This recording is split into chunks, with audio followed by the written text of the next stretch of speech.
includes, and perhaps rightfully includes, their criticism of the establishment of psychiatry. And so, in fact, you grow very much with them, and I think you mature into a richer kind of exchange. That's why I think we will soon be in a situation in this country where the existential psychiatry, which has in fact taken a good part of the Western frontier of psychiatry, that is the West European frontier of psychiatry, I think it's going to be something that's very much part of American psychiatry quite soon, because there the dialogue, there the person-to-person, the Martin Buber kind of I-thou relating becomes the mode. I think you'll see it. And I think in these suicide prevention centers, in these crisis intervention centers, in fact, it is not psychiatrists that are being mobilized because there's a certain folly to taking a physician who is already twice as busy as he has any business being, and saying to him, now we have another place for you to work. Would you like to work in the suicide prevention center? So we'll take you from the child development clinic, or we'll take you from the Institute of Mental Health, or we'll take you from your private practice, and whatever you were doing there, which was more than you could do, now we've got another job for you in the suicide prevention center. And what we're realizing is that the indigenous, lay, significant helping other human being is as relevant a resource to the question of suicide prevention as is the psychiatrist. Well, I think the subject of a suicide prevention clinic is an interesting one, and something that should be developed here in Rhode Island, but you really didn't answer my question. What I wanted to know was what you felt were one of the main causes why young people contemplate, attempt, and are even successful at suicide. And this you didn't answer. Okay, I'll try, but you understand that you're getting now a very custom statement that I'm not suggesting you would validate if you had other specialists to discuss this issue. My own view of it is that it's a problem in self-esteem, that we are dealing with a group of young people whose sense of self, whose sense of value and of worth is so terribly impaired that the loss of their life is in fact not really defined by them as the loss of very much. And so although there is of course an element in rebellion, and there is of course an element of now you'll be sorry, and although there is of course an element of assaulting the introjected, hated other, and I'm not going to be another one of the many psychiatrists who are in the legion of anti-mother people, because I think that that's been really worked enough, that there may in fact be a valid cause for a mother problem, but I'm suggesting that during one's earliest phases of growth and development, one is given a name. One is named son, one is named daughter, one is named loved, one is named important, one is named cared for. And if in fact, for whatever reason, the naming process is weak, and if in fact there is not that critical bonding that Selma Freiberg talked about, so that the life lived is not a valued life to the significant others in the rearing process, then the life is not a valued thing to the possessor of that life. And so, in fact, the contemplation and the realization of the murder of that life is not such a difficult thing. The question, Federn made a very apt remark on suicide when he says, no man kills himself who has not been wished dead by another, which is a grosser way of saying, perhaps, no man kills himself who has not been persuaded to stay alive.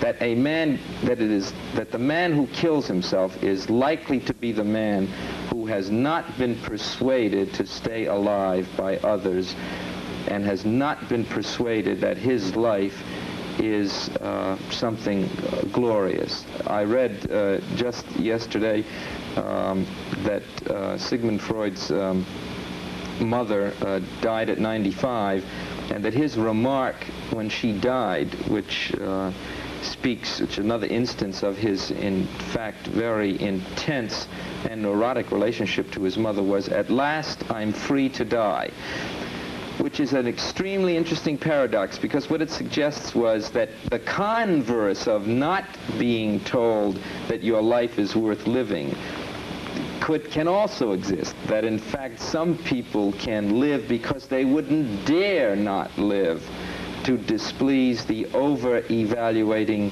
parent, you know, i.e. Mrs. Nathanson, Freud, mother of Sigmund. But that the earlier situation, the life unesteemed by significant others, is the life that is easily taken.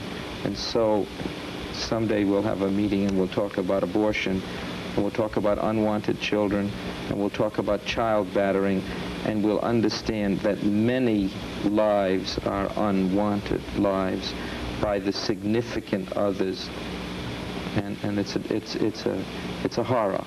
So that you feel that the people that are most prone to suicide are those people who feel that if I die, it doesn't really matter. Who have never generated, now you understand, I'm talking about of the suicides. Mm-hmm. That group that we arbitrarily select, we don't know if we're talking about 50% of them or 30, but I'm telling you that we're talking about a significant number of them, are people who have never been persuaded and could never persuade themselves that that life was worth being. Now, they may have conducted themselves in a grossly contradictory way. They may have conducted their lives with arrogance and flamboyance and viciousness, and they may have protested that they were super special. But in fact, as is so often revealed in analytic investigation, you know, the word and the being are very remote from each other. Which makes me wonder how you can recognize a potential suicide. Well, the potential suicide, everyone is a potential suicide. That is, all of us have the means for taking our own life. And in fact, there aren't that many among us, I suspect, who have not occasionally entertained, either in a religious reverie or in terms of a simple solution to an immediate stress. The people who are disposed and who are sort of in that more dangerous group, who are, let's say, the likely group, talk, and this is another myth that I think it's important for us to dent this evening. The myth of, if you talk about it, if you say you're going to do it, then you're not going to do it. Now, that's simply not so. However, there's a subtle language of I'm despaired to the point of non-being. And it's heard by clergymen, and it's heard by parents, and it's heard by teachers, and we hear it all the time.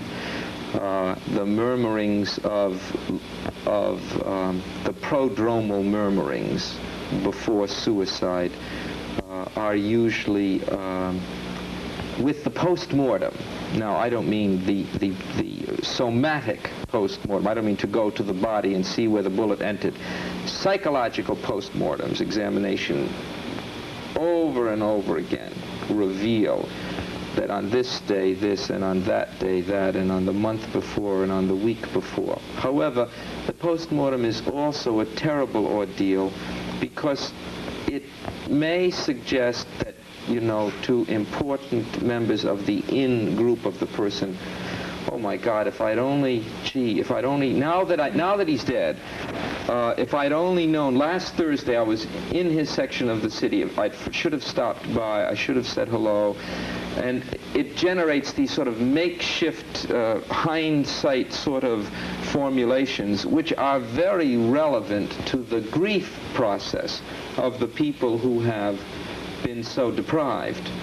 But in fact, the answer to the suicide problem is not in these other people kind of figuring out what in the separate instances they might have done. I suspect that the answer to the suicide problem rests as much with the sociologists and the city planners and the legislators who in fact can legislate tomorrow the kinds of things that promise a life worth living and therefore a life less liable to such murder. When you hear a faint cry for help, how do you go about helping without overstepping your bounds as a doctor and as another human being? There are limits that one can go to. Well, I mean, if I say psychotherapy, I'm not trying to, dodge your question.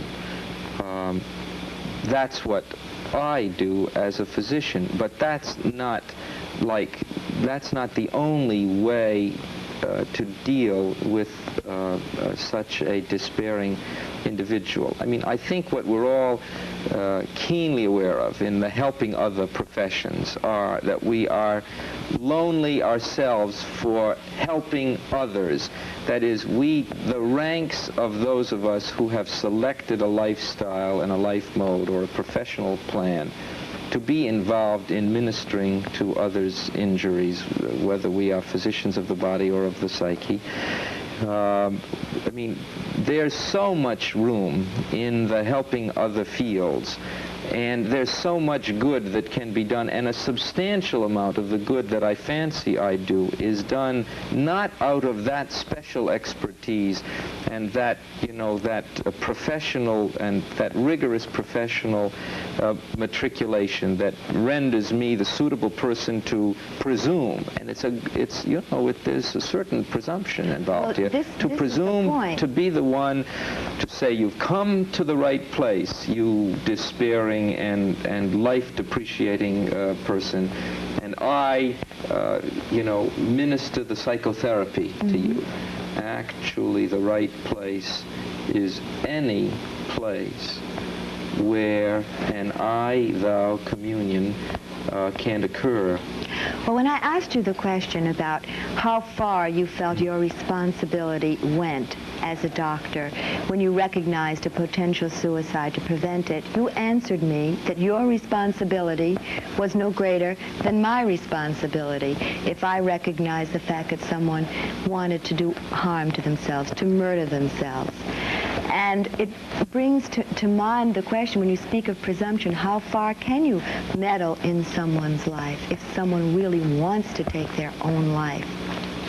Let me just clarify that I don't really mean, precisely that your responsibility is no greater than mine. I really feel mine is greater than yours. That is to say, I really don't mean to have gone through all of the training to be well related to troubled others and then say I'm no more responsible now to do something about all of that training that I've had than you are, who just care. What I mean is to have you join me and to suggest that we both are related to the problem by both caring, and we both have something to give to the problem. The question of whether we are well received, whether I get many calls, for example, to address myself to the pain of person A who is being troubled by person B, who does himself not see himself as troubled and doesn't want A meddling in his or her business. Now, you know that the model I'm referring to is a model of a parent, let's say, the general model would be parent calling about child. Charlie is sullen. Charlie's unhappy. I'm worried about him. He's not eating. He's mixing. Well, this is a subject, Dr. Fireman, that we could go on and on with, because I can't believe half an hour has gone by on the discussion of suicide. And I hope you'll come back and visit with us again on Ring Around Rhode Island. I'd like to, and I'm sorry I didn't finish that last question. I am too. Next time. We've been talking to Alfred E. Fireman. This is Lesta Leigh. This has been Ring Around Rhode Island. Good night.